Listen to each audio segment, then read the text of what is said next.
What's up, guys? This is Zepton Tech, and I'm going to be revisiting the iPad 7th generation in 2021. This iPad came out in 2019, and the newest iPad is the 8th generation.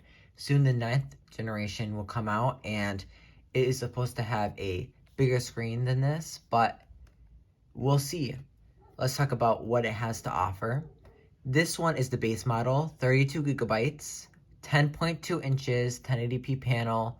Pretty simple. It is not a laminated display, but it is HD. So if I were to touch, like when you touch the display, there is a gap in between the glass and the display itself.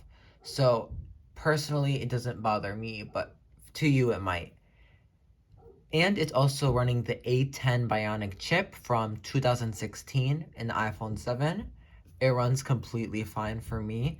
I do web browsing stuff for high school, things like that, and it runs pretty well.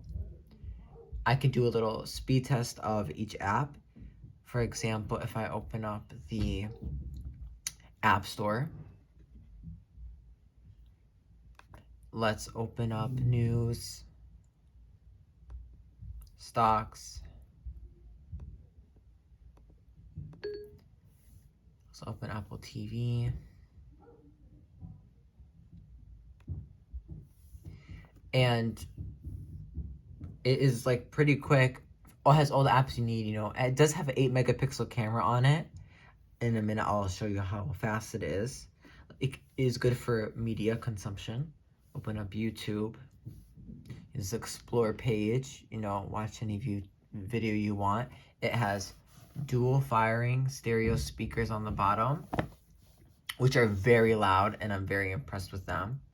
You could also do some shopping on it. It's a big screen. It's 10.2 inches. It's a companion to your smartphone, especially if you have an iPhone. They connect seamlessly. Let's do a little camera test of this device. Let me get my plant here. Opening the camera app. Plant. Let's take a picture.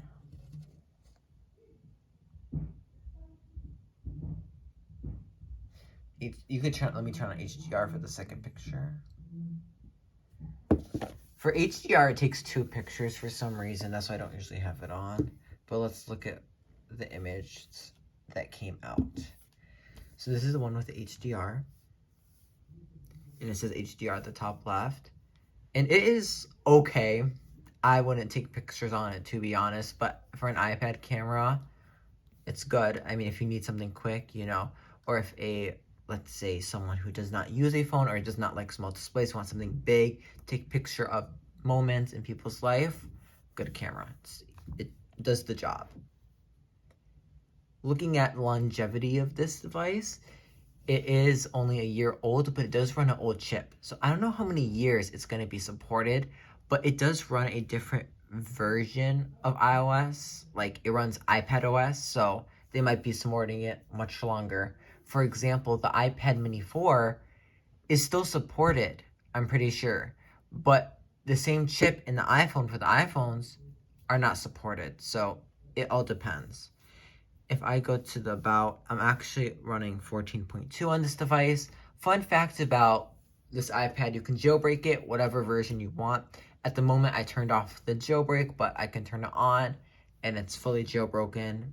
You could jailbreak the A10 chip and the A11 chip forever. It is just some fun fact you could do with the device. It does support dark mode, like the iPhones.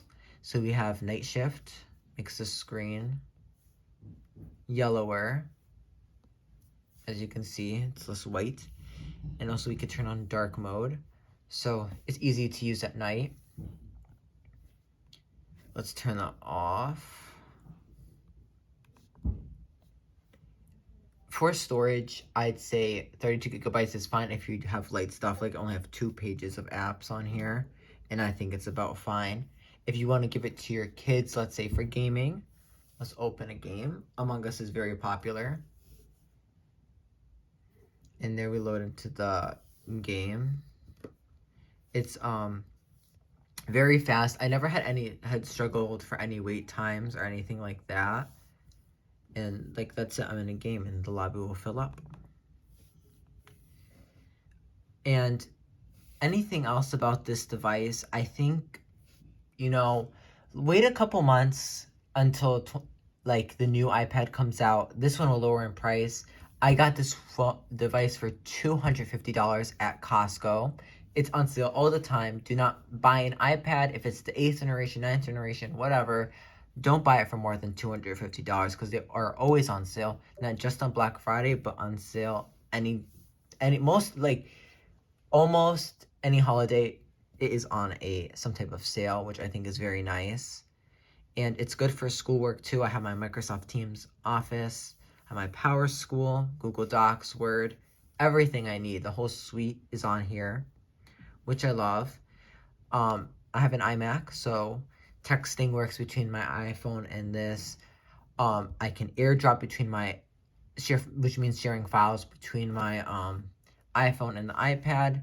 I love it. It's worth the money. I feel like I should show you a little bit of what it looks like to get a bit of the design. It does have thick bezels on the top and bottom, but it's not like the newest iPad design. Let me take it out the case really quick. Okay. So it's about a pound. I think it's actually exactly a pound. Very thin, super light. You got the 2 stereo speakers on the bottom. And you got the microphone on top. Flipping to the back, you do have your single 8 megapixel camera, your 1.2 megapixel front facing camera. Oh, I'm recording this on an iPhone 12, by the way, so my newer videos are probably gonna have much better quality. I love it. It's super thin, sleek, pretty nice display. If you want to know anything else about this iPad, please let me know. And as always, peace out.